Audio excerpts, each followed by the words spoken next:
বিশ্বব্যাপী নিন্দা, সমালোচনা, বিক্ষোভ উপেক্ষা করে ইসরায়েলি প্রধানমন্ত্রী বেনিয়ামিন নেতানিয়াহুর রক্তপিপাসা দিনকে দিন যেন বেড়েই চলেছে।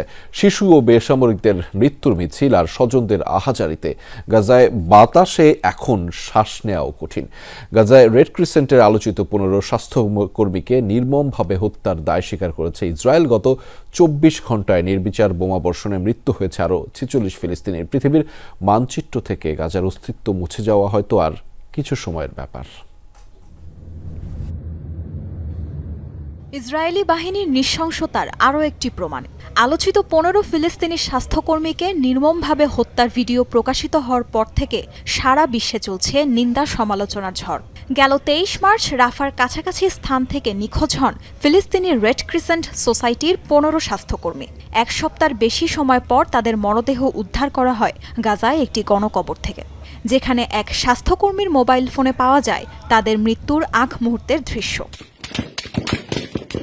অন্ধকারে ভুলবশত এই হামলা হয়েছে বলে দাবি নেতানিয়াহু প্রশাসনের, কিন্তু রেড ক্রিসেন্টের প্রকাশিত ভিডিওতে দেখা যায় এমার্জেন্সি লাইট জ্বালিয়েই চলছিল গাড়িগুলো, যাতে স্পষ্টভাবে দেখা যাচ্ছিল রেড ক্রিসেন্টের লোগো।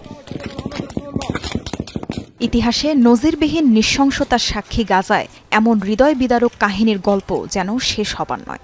বর্বরতা, নির্মমতা কিংবা গণহত্যা, কোনো শব্দ দিয়েই এই ছোট্ট উপত্যকার চলমান আগ্রাসনকে সংজ্ঞায়িত করা কঠিন। গত 18 মাসে ইসরায়েলি হামলায় নিহত ফিলিস্তিনিদের সংখ্যা ছাড়িয়েছে 50,000, যার মধ্যে 17,000ই শিশু। আহত হয়েছে 1,15,000-এর বেশি। বাস্তুচ্যুত হয়েছে উপত্যকাটির 90% মানুষ। হামলার ভয়াবহতায় নিরাপদ আশ্রয়ের খোঁজে উপত্যকার এক মাথা থেকে আরেক মাথায় ছোটাছুটি করছেন বাসিন্দারা। কিন্তু নিরাপদ আশ্রয় বলে কিছুই অবশিষ্ট নেই গাজায়। 360 বর্গ কিলোমিটার আয়তনের গোটা উপত্যকায় এখন সমাধিক্ষেত্র। ঘুম থেকে পরের দিন উঠতে পারবো কিনা জানি না। যে জায়গাতেই যাই না কেন সেখান থেকে চলে যেতে হবে বলে ইসরায়েলিদের লিফলেট পাই। এর কিছু সময়ের মাঝেই আবার হামলা। গেল মার্চে যুদ্ধবিরতির শর্ত ভাঙার পর থেকে ইসরায়েলি হামলার পরিধি এবং নৃশংসতা ছাড়িয়েছে সব সীমারেখা। রাফাকে বিচ্ছিন্ন করতে দক্ষিণ গাজায় তৈরি করা হয়েছে মোরাক নিরাপত্তা করিডোর। মোতায়েন করা হয়েছে অতিরিক্ত সেনা। তাজরিয়ান সোবহান, যমুনা নিউজ।